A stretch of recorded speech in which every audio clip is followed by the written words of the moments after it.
Hope you're doing well. It's Friday, so it's time for me to do my live.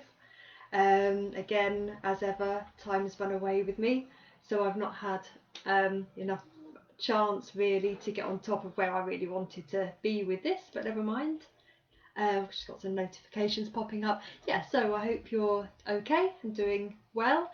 It is World Sleep Day today.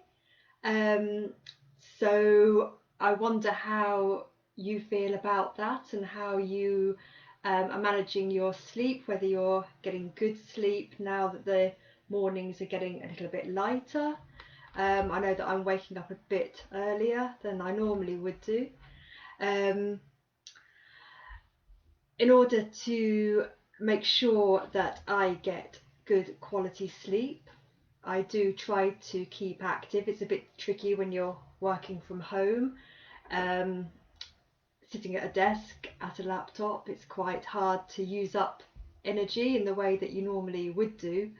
And I think for that reason, over the last year or so, my sleep has changed. I sometimes sleep very soundly, dead to the world, sometimes wake up throughout the night, but that's all part and parcel of the change to the routines that we're having over the last few months, I think.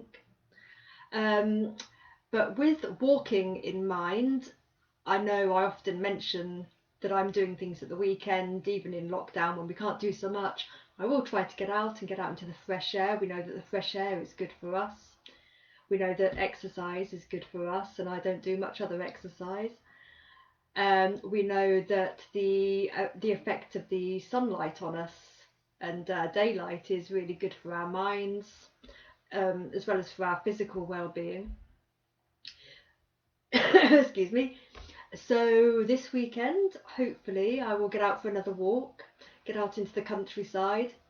And one of the things I like to do at this time of year is to really notice the way that nature is changing. So you'll start to notice the blossom on the trees coming out.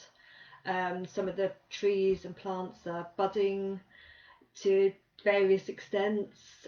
Hopefully I will see some lambs in the fields, which is always wonderful to see. And hopefully too, the daffodils will have started to come out a bit more over the last few weekends when I've been out and about. I've seen a few daffodils, but they weren't quite in full bloom, so I'm hoping that by the time I get out this weekend they will be. Daffodils for me are a sign, of course, that spring is coming, and there's quite a lot of very interesting information around daffodils that I've been looking into. So I've just made a few notes and I'll share some of those with you. So a few years ago now, a young woman called Dorothy went for a walk around a lakeside with her brother. And when she got home, she detailed in her diary quite extensively about the daffodils that they had seen and how beautiful they were and how glorious they made her feel. And 2 years later, her brother, who was called William, and their surname was Wordsworth, wrote the famous poem, and they were very much inspired by the words of his sister written in her diary. I think we all sort of know the poem, or certainly the beginning of the poem. And for me, it really does encapsulate the beauty of the daffodils swaying in the breeze. Nowadays, we do tend to associate the daffodil perhaps a bit with municipal buildings, roundabouts, civic buildings, that sort of place. But the poetry of Wordsworth sort of reminds us that daffodils were once very much an integral part of our hedgerows, our woodlands, our lakesides, and our general flora and fauna of the British Isles, not just the sort of plant that a local council might use to add a bit of colour on the cheap.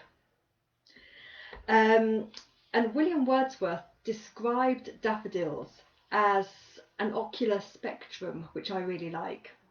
And he meant that they leave a really distinctive impression, um, or after image on the eye. If you look at them for a long time, particularly in great sunlight, then turn away, you will still see that glow imprinted on your mind. This is the power of the strength of the colour of the daffodil. And this, especially when they're grown together in large numbers, you get that real waving kind of effect of the yellow and sometimes the orange, if you get that sort of variety of daffodil. And we also, of course, associate daffodils with spring and with hope, rejuvenation, regeneration. And it's no coincidence that certain charities like Marie Curie have adopted the daffodil as their logo and their emblem, a symbol of hope for everybody that we can all relate to and all understand. But for how long have we had daffodils in the United Kingdom? Well, and this is where I'm going to have to read from my notes. The daffodils that are considered to be native are the Narcissus or Pseudo-Narcissus wild daffodils. And these are the ones that Dorothy Wordsworth and her brother William would have seen when they were out on their walk. And we also have the Narcissus obvalaris, which is the Tenby or the Welsh daffodil. So these two types of daffodil are seen as the oldest wild daffodils in England and Wales. But there's a lot of speculation as to where the daffodil came from originally, and it's widely believed that it originated in Spain, and from Spain the daffodil was traded and travelled up through Europe, and eventually ended up in the British Isles. So there's a very fascinating backstory to the daffodil, and I'm going to be looking into it a little bit more because I know that we use the Narcissus bulb in some of our products, and it's an important ingredient, particularly in our products that help with sleep. So this ties quite nicely in with it being World Sleep Day. So that's why I started looking into the daffodil and found it to be a lot more interesting than I originally thought. So as I continue to look into daffodils, I shall write up some more notes and pop on and share a bit more information with you. So I hope that's brightened up the last few minutes for you.